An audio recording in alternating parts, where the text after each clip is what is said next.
the dishonesty that has existed is that we somehow led people to believe that. Também ninguém fala da intervenção da senhora Rita Lula.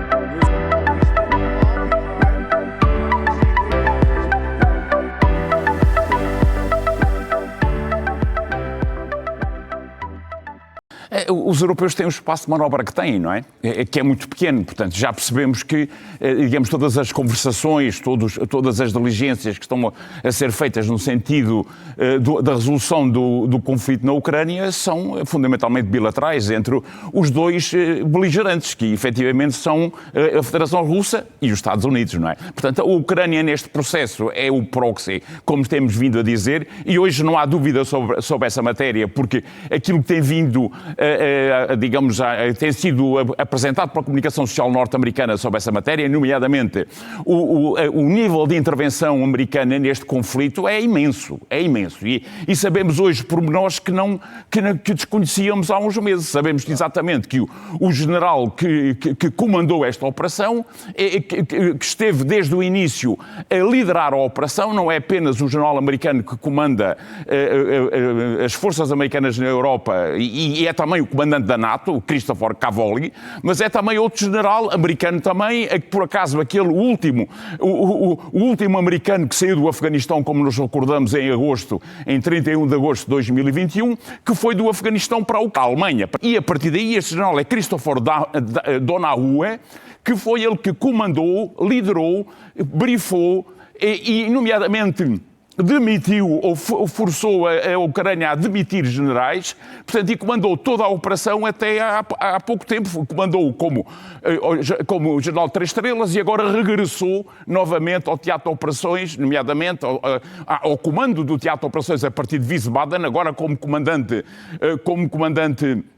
americano na Europa. Portanto, a NATO, fundamentalmente, é uma assembleia política. O targeting, a designação dos alvos, a autorização dos alvos e, nomeadamente, ficamos a saber que todo o armamento que chegou à Ucrânia nem foi a pedido dos ucranianos, foi por exigência do comando americano na Europa, em Wiesbaden, nomeadamente este general e de Christopher Cavoli, que, tanto como há pouco dissemos, o comandante NATO na Europa norte-americano, que o desenho da manobra, a concepção, as ofensivas, a ofensiva do verão de 2023, portanto, desde o primeiro dia, desde a invasão russa, as limitações, os constrangimentos, o targeting, as sucessivas escaladas é trabalho americano. Portanto, quando os norte-americanos perceberam que perderam esta guerra, que esta guerra está, digamos, em termos operacionais, em termos militares, está perdida,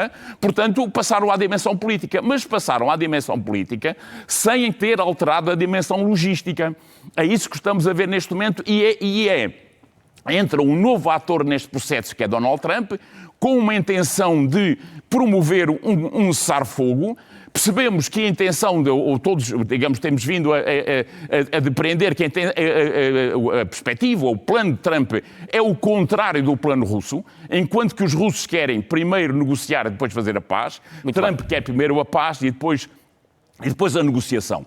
Eu acho que uma chamada telefónica é uma necessidade, até porque há aqui uma coisa que Marco Rubio também disse ontem na NATO, que foi, depois de 3 anos, Marco Rubio e não só, e o enviado especial de Vladimir Putin também o disse na entrevista que deu depois à Fox News, depois de 3 anos de paralisia de contactos, é óbvio que nesta fase assistir é a um descongelamento dos canais de comunicação e canais diplomáticos entre as duas partes, e isto leva ao seu tempo. Portanto, quem acha, de forma um tanto quanto absurda, que a diplomacia se faz com passos de magia, é porque não percebe nada de diplomacia. A diplomacia leva o seu tempo a alterar aquilo que foi congelado, paralisado.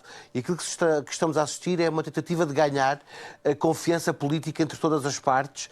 E, portanto, eu acho nesse aspecto o que está a acontecer é relevante, mas uma chamada telefónica podia acelerar a dinâmica, porque estamos a falar também de vidas humanas que poderiam ser poupadas se essa dinâmica fosse acelerada. E, portanto, eventualmente ela terá que acontecer para as duas partes acertarem agulhas.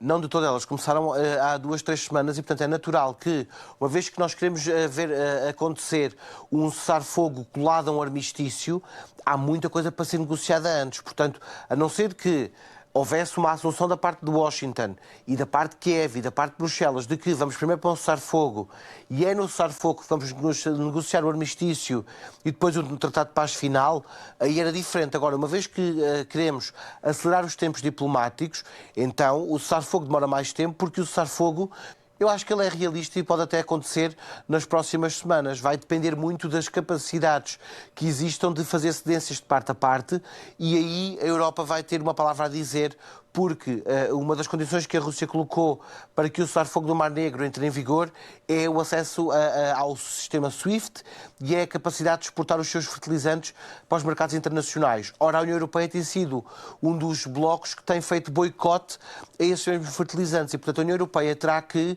começar a repensar os seus pacotes de sanções, a insistência em pacotes de sanções que não produzem nada de muito substancial no que toca à alteração da guerra, talvez esteja na altura de repensar isso. E há, aliás, uma notícia que eu acho que ela é interessante, que é o facto de haver indicações, e o Kiev Independent também reporta isso, de que Macron se poderá estar a preparar para ser uma espécie de porta-voz da União Europeia. Eu acho que é o porta-voz mais errado que nós podíamos ter escolhido, mas ao menos é um porta-voz e, portanto, é um passo em frente para começar a haver a tal comunicação entre Moscovo e Bruxelas que não tem acontecido. A NATO teria que se repensar, reorganizar, até nas suas missões e no seu propósito. Ou seja, para que é que existiria, como é que existiria, com que tipo de orçamento, com que tipo... E, portanto, obrigaria sempre a um processo de refundação ou, eventualmente, a pensar num processo de transposição da NATO para um quadro da União Europeia, mas isso obrigaria a perder aliados, obrigaria a perder a Macedónia do Norte enquanto ela não ascender à União Europeia, obrigaria a perder uma série de Estados que ainda não estão na União Europeia e, portanto, essa retirada poderia ser. Agora, a segurança da Europa ficaria comprometida sem a presença dos Estados Unidos? Não necessariamente, dependendo da vontade que os europeus tivessem para se reorganizar. Agora, é óbvio que no curto e médio prazo fica sempre, obviamente, em causa, uma vez que os europeus, ao longo das últimas décadas, se habituaram a esta parceria, que é uma parceria muito cómoda, com Washington e, portanto, a segurança europeia teria que ser depois repensada em todos os seus vetores e isso obrigaria, por exemplo, a discussões mais profundas com a Turquia, com a Noruega, com a própria Rússia e isso não parece que haja para já vontade do lado de Bruxelas e, portanto, eu acho que isso é uma questão importante. Marco Rubio veio aqui dizer uma outra coisa que eu acho que ela é significativa e que nos vai dar discussão nas próximas semanas, que é a insistência dos 5%. Porque o problema dos 5% é que os 5% é para gastar onde, é para gastar como e é para gastar com quem. Porque aquilo que Marco Rubio veio dizer é que os 5% é para gastar em compras com a indústria norte-americana. Ora, os europeus estão a pensar a gastar os 5% para autonomizar a sua indústria. O que é que isto quer dizer? Quer dizer que nós temos os interlocutores a falar em níveis diferentes e a falar cada um para o seu público interno. Contudo, os Estados Unidos também não atingem esse montante. Tiago, então é compreensível esse apelo por parte de Marco Rubio? Essa é a questão central. A partir do momento que os Estados Unidos ainda não estão sequer nos 4%, o único país nos 4% é a Polónia. É verdade que estão perto, mas não estão. O pedir aos outros Estados que cheguem aos 5% não faz nexo nenhum, numa altura em que ainda temos 8 Estados abaixo dos 2%, entre os quais se inclui Portugal também, e além disso ainda temos pelo menos 5 Estados abaixo de 1,5%. Nós ainda temos o Canadá, a Bélgica, o Luxemburgo, a Eslovénia e a Espanha, todos eles abaixo de 1,5%. Portanto, faria mais sentido, do ponto de vista da coerência do processo, primeiro empurrar todos os Estados para os 2% e depois sim discutir outras metas, mas mesmo essa discussão, ao nível da opinião pública, terá sempre que ser feita numa lógica de, se for para aumentar os gastos com defesa, vamos cortar onde, vamos cortar como e vamos cortar porquê. Porque se não houver essa discussão, Patrícia, isto vai ter um efeito eleitoral e os partidos populistas são aqueles que estão melhor posicionados para capitalizar politicamente com tudo isto. Basta olhar para o que está a acontecer na Roménia, na Bulgária, na Eslováquia, na República Checa ou na Áustria. Digamos, o que estamos a ver é uma certa fratura, um certo zigue-zaguear da política norte-americana, porque há aqui dois patamares em algum que se nota, não direi alguma clivagem ou alguma confrontação interna entre uma linha neocon, como é costume referir-se, em que está aqui consubstanciada naquilo que diz Marco Rubio, que é uma linha de colocar uma pressão sobre a Rússia, esquecendo que a Rússia é parte, digamos, que neste momento tem a prevalência no campo de batalha, isto é, onde efetivamente as operações estão a correr bem. Aliás, se me permite apenas um apontamento, este ataque em Kryvyi Rih,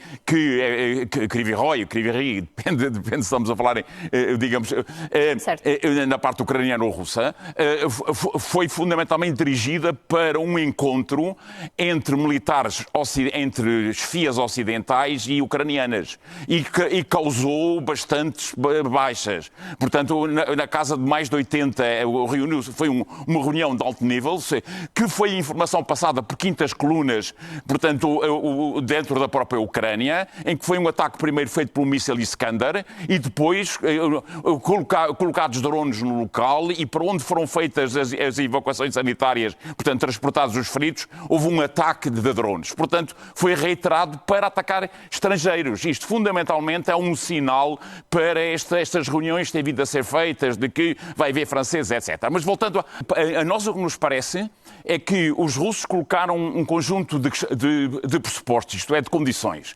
E as condições é a retirada da Ucrânia dos 4 oblastes, já aqui falamos, excluindo a Crimeia, portanto, que já está ocupada a 100%, e as questões da mudança de poder ou das eleições em Kiev, no sentido do imbróglio legislativo que eles consideram, porque para que a condição base dos russos é que a Ucrânia não entre na NATO. Mas não nos podemos esquecer que em 2019 Poroshenko colocou na Constituição do país a adesão à NATO. Portanto, há aqui todo um conjunto de interpretações diferentes, que os russos consideram que o poder atual não tem legitimidade para mudar a Constituição, portanto deveria haver eleições, etc. Já houve ali uns indicadores que poderia haver eleições em outubro na Ucrânia, etc. Mas como a situação no campo de batalha está a correr bastante mal, para os ucranianos, diga-se passagem, há uma pressão política muito grande sobre os Estados Unidos, e o que vemos, efetivamente, por um lado, é um aumento exponencial do apoio militar à Ucrânia, e, por exemplo, só esta semana chegaram 16 aviões de carga daqueles dos C-17 norte-americanos a transportar, para além de canadianos, britânicos, alemães, checos e da própria NATO. Portanto, a Ucrânia está a receber um grande volume de material, portanto, os Estados Unidos são uma parte interessada neste processo, e depois aparece em dois patamares. Por um lado está Dmitriev a negociar a parte económica, a mostrar uma cenoura, se me permite a utilização deste termo, que não é muito adequado, mas uma cenoura aos Estados Unidos, porque os Estados Unidos estão numa situação, têm consciência, estão numa situação económica e financeira complexa, daí toda esta parte das tarifas, etc. Por outro lado, no terreno, há digamos, uma pressão grande por parte dos russos. O que vem neste momento Marco Rubio assegurar é que sim, nós mantemos na NATO, e portanto o que vemos efetivamente é que há dois discursos dentro da administração Trump. Um que é de aproximação à Rússia e de negociação com a Rússia sem a União Europeia. Outro que é o discurso do ala mais neoconservadora, que quer que os russos positivamente façam um cessar-fogo sem condições, o que é um pouco ridículo, porque quem está a ganhar a guerra tem que pôr as suas condições. É para manter naturalmente, aliás, como temos vindo a dizer, porque em termos diplomáticos e em termos políticos, a NATO é um fórum fundamental. E não nos podemos, digamos, não podemos omitir o facto de que, utilizando mesmo o termo adequado, com a falência das missões de paz das Nações Unidas, que se verificaram nos anos 90 nas Nações Unidas, quem efetivamente, nas Nações Unidas, na antiga Iugoslávia, portanto recordamos que na Bósnia, em 95, houve uma passagem da ONU para a NATO, portanto a NATO assumiu-se efetivamente como um grande fórum de defesa global, e depois com as missões autoféria, etc. A saída dos Estados Unidos da NATO consubstanciaria o colapso da NATO. Aliás, há um indicador importante que esta semana também esteve no Congresso dos Estados Unidos, no Senado mais propriamente, Christopher Cavoli, que é o comandante, o verdadeiro comandante operacional da NATO, e que também é o comandante da operação na Ucrânia, verdadeiramente é ele, e geralmente juntamente com o general Daua, que tem um nome assim um pouco estranho, portanto, têm sido eles quem conduzido no plano estratégico e operacional esta operação. Ele foi alertar precisamente para a questão que temos aqui referido, que a intenção do Pentágono entregar o comando europeu a um europeu coloca as forças americanas que estão na Europa, que sabemos são neste momento cerca de 100 mil militares, e não obstante os americanos falem numa retração de cerca de 20 mil, mas, de qualquer forma, fala que seria uma situação absolutamente, digamos, inusitada e que vai contar aquilo que é o princípio americano de não colocar forças do país sob comandos não americanos. Portanto, veio alertar isto, veio alertar também por um conjunto de circunstâncias em relação à guerra da Ucrânia, nomeadamente referindo que os russos estão a colocar no terreno 1.500 carros de combate por ano em termos de produção, enquanto que os Estados Unidos produzem 135. Chamou a atenção também que os Estados Unidos produzem 40 mil munições de artilharia por mês, a Rússia produz 250 mil, fora depois as que recebe da Coreia do Norte. Portanto, aqui colocou sobre a mesa a questão da operação na Ucrânia. O Marco Rubio, o que veio foi sossegar os europeus, dizer-lhes que os Estados Unidos não vão abandonar, só que uma coisa é a forma, outra coisa é a substância. A substância da NATO, na sequência desta guerra na Ucrânia, será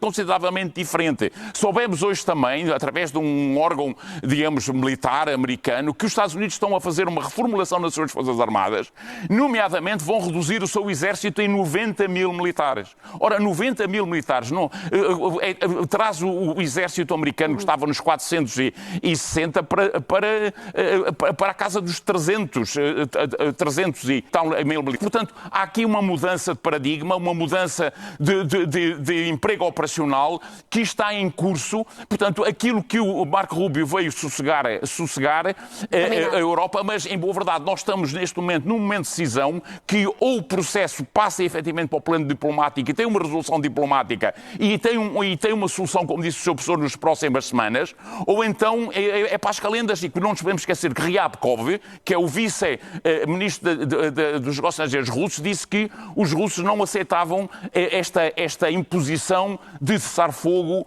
incondicional que Zelensky agora tão veemente defende. Tiago, Zelensky voltou a acusar a Rússia de não estar interessada em negociações de paz e aproveitou para criticar os Estados Unidos pela falta de uma resposta firme. Você acha que é uma boa tática por parte de Zelensky atacar Donald Trump nesse momento, quando as relações ainda não estão totalmente estabilizadas? É uma má estratégia comunicacional e é uma péssima estratégia diplomática. Esta estratégia é em modo sempre bulldozer, em comunicação sempre muito intensa e ainda por cima muito pouco coerente. Se há uma certeza neste momento com relação ao cessar-fogo, é que os dois lados têm violado o cessar-fogo sistematicamente. E, portanto, tendo em conta que os dois lados estão a fazer essas violações sistematicamente, a Rússia também, ainda ontem, e hoje de manhã, se não me engano outra vez, voltou a apresentar provas de que houve vários ataques a instalações energéticas em pelo menos 5 regiões russas diferentes, com recurso a drones ucranianos. E, portanto, tendo em conta que os dois lados estão a violar o cessar-fogo, acho depois peculiar que um dos lados queira que o mediador / facilitador norte-americano venha impor sanções ou venha impor uma alteração do que quer que seja. Isso só faria sentido se, do ponto de vista militar, a Ucrânia estivesse um tanto ou quanto paralisada, o que obviamente não está, não tem que estar, mas não estando, não faz muito nexo este tipo de reclamações e pior, podem virar-se contra Zelensky num fim de semana que já está marcado pelas declarações de Scott Bessent, o secretário de Estado do Tesouro, que acusa Zelensky de ter, por 3 vezes, disrompido as negociações com os Estados Unidos para o acordo dos minerais. Amanhã, uma delegação partirá para a Ucrânia e, em seguida, seguirá para Washington com o objetivo de encontrar uma solução para essa questão. É um assunto que, sem dúvida, já se arrasta há bastante tempo e tem sido amplamente discutido. O que está impedindo a assinatura? Neste momento não foi assinado porque as garantias que Kiev poderia dar na questão do acesso às terras raras são cada vez menores porque, à medida que a Rússia avança, nós já falámos disso aqui no ar também, as terras que a Rússia tem conquistado recentemente são parte destas terras que têm os minerais raros e as terras pesadas e, portanto, a Ucrânia já não as controla. O acesso a esse tipo de recursos já será Moscou a garantir e não Kiev. E, portanto, não os controlando, não têm capacidade de assinar um acordo. E é por isso que agora, na nova versão, os Estados Unidos incluíram também o setor energético, que obviamente não agrada à Ucrânia. E depois há aqui as duas dimensões, Carla, e sendo o mais sintético possível. Nós temos, obviamente, este é um mau acordo para a Ucrânia, esta é uma forma de colonização económica. Não há forma simpática de dizer isto e é natural que Zelensky tenha resistido ao acordo o mais possível. Mas, por outro lado, Zelensky está dependente da ajuda militar dos Estados Unidos e, portanto, há aqui um equilíbrio que vai ter que ser encontrado entre o querer manter o esforço de guerra vivo numa altura em que a Europa ainda está a dar passos políticos para a ativação da sua indústria de defesa, que veremos se vai ser de facto ativada ou não. E, portanto, se quer a ajuda americana, vai ter que fazer algumas cedências, porque senão corre o risco de, não sendo economicamente colonizada, ficar militarmente desprotegida. Com base no que disse o Tiago, se o acordo não beneficiar a Ucrânia, Zelensky será obrigado a aceitar tudo que for proposto? Naturalmente sim, o Presidente Zelensky é obrigado, até pela função que tem, pelo cargo que desempenha e pela pressão interna que tem do seu próprio governo e da opinião pública ucraniana, em procurar retirar deste acordo as melhores condições possíveis. Aliás, nunca nos podemos esquecer que este acordo foi algo, e já que o dissemos, foi algo que era uma espécie de contrapartida que o Presidente Zelensky colocava no seu plano da paz. O plano da paz de Zelensky fundamentalmente consubstanciava a entrada da NATO na guerra, isto é, a presença de forças internacionais, nomeadamente francesas, britânicas, na sequência de tudo aquilo que tinham sido as diligências que vinham do anterior, mas também de forças americanas, etc. E as tais garantias de segurança que o Presidente Zelensky pedia, uma capacidade de mísseis de longo alcance, entenda-se Tomahawks, que têm mais de 2.000 km de alcance, para pôr uma espada de Damocles sobre a Rússia, um maior peso em termos de sanções e depois, como contrapartida, a Ucrânia, digamos, garantiria aos Estados Unidos a cedência de recursos económicos ou de recursos minerais disponíveis. Depois, entretanto, surgiu a ideia das terras raras. Ora, hoje o político vem dizer, na sequência daquilo que o Sr. Professor referiu, que afinal as terras raras foi algo que nos anos 60 já foi, digamos, houve uma prospeção e, digamos, que já não é a essência, digamos, dos minerais que a Ucrânia tem e que a prospeção de outras terras raras implicaria custos absolutamente proibitivos.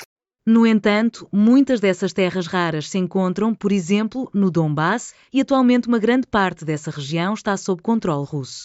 É verdade, Sr. Mas aí não nos podemos esquecer que anda Kirill Dmitriev, o russo, não é? Nascido na Ucrânia, diga-se de passagem, não é? E crescido nos Estados Unidos, não é? Um homem da Goldman Sachs, com um inglês perfeito, com um mindframe americano puro e duro, que o Sr. Putin pôs no tabuleiro de xadrez. E é ele, digamos, o líbero que está ali no tabuleiro e que negocia com os norte-americanos. Esteve lá esta passada semana, e irá outra delegação também russa, segundo Dmitriev, continuar esta negociação com os americanos no sentido de colocar sobre a mesa, e aí vamos às palavras de Dmitriev. Há algumas forças internas que procuram nos Estados Unidos impedir esta aproximação entre a Federação Russa e os Estados Unidos, mas as coisas até estão a correr bem, porque não só estamos a discutir a questão das terras raras, que os russos são dos países que as têm. A Ucrânia não vem, se formos a ver, a China é o primeiro, se a memória não me atraiçoa, tem a China, tem o Canadá, e a Rússia vem, salvo erro, em quinto lugar. E também as questões do Ártico. Portanto, essas terras raras, esses minerais que a doutora acaba de referir e que estão no Donbass, e que lembramos que Lindsey Graham, quando esteve no gabinete do Presidente Zelensky, ele próprio disse, no Donbass há 13 trilhões de recursos minerais que, em vez de ser para os russos, devem ser para nós. Os americanos têm a noção disso, o Presidente Zelensky tem a noção disso. Agora, a realidade dos factos é uma coisa questão política, outra é a realidade do terreno operacional. E em termos operacionais, o que estamos a assistir é uma situação muito difícil para o exército ucraniano, nomeadamente na região das terras raras, porque os russos, não obstante o Putin tenha dito que vamos fazer uma buffer zone no norte, a sul, na zona de Sumy, estão sim a fazer pressão na zona do Donbass, que é precisamente a zona mais rica, aquela que mais contribui para o PIB ucraniano e que, muito sinceramente, dificilmente a Ucrânia poderá ter veleidade. Senhor General, a Ucrânia está sendo vítima de extorsão por parte dos Estados Unidos. Naturalmente. Temos dito desde o princípio, a Ucrânia é a grande vítima desta guerra. Porque é uma guerra que, em boa verdade, isto agora peço alguma tolerância, não é? A interpretação que fazemos. É uma guerra que foi praticamente importada, não é?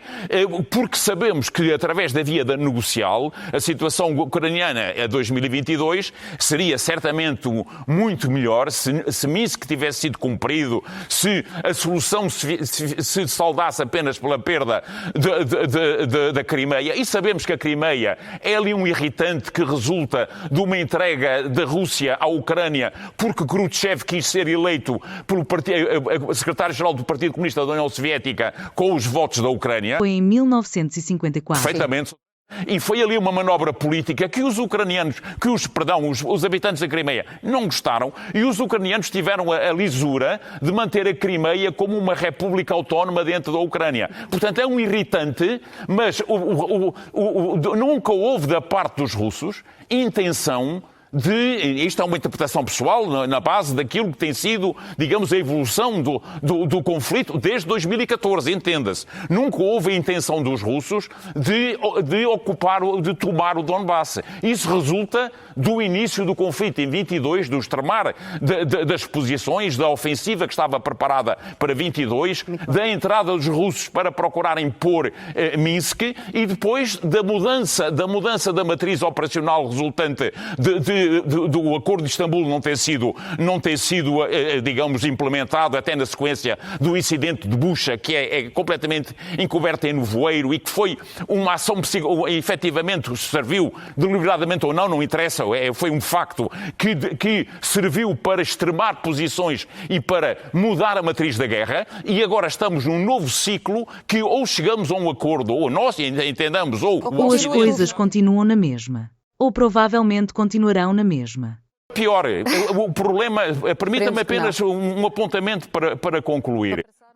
E é mesmo para não, digamos, apenas um apontamento. Este é um momento decisivo, como diz, aliás, Julia Timoshenko, quando diz que a guerra vai acabar em maio. Ela sabe alguma coisa que nós não sabemos. Portanto, este é um momento decisivo. Ou, efetivamente, o presidente Zelensky, os norte-americanos, os russos, de uma vez por todas, entendem que a guerra deve acabar nos limites em que está agora e chegam a um entendimento que, ou por uma Ucrânia federal, ou por um modelo qualquer, ou então, se continuamos nestes diálogos surdos, continuarão a matar-se uns aos outros e os russos a avançar, porque neste momento, dito por Cavoli, pelo comandante da NATO na Europa, dito pelo RUSI, que é o Royal United Service Institute, que é britânico, os russos estão em vantagem em termos de produção de material de guerra, em termos de regeneração de forças, em termos de colocação de capacidade de combate no terreno. Esta é a realidade.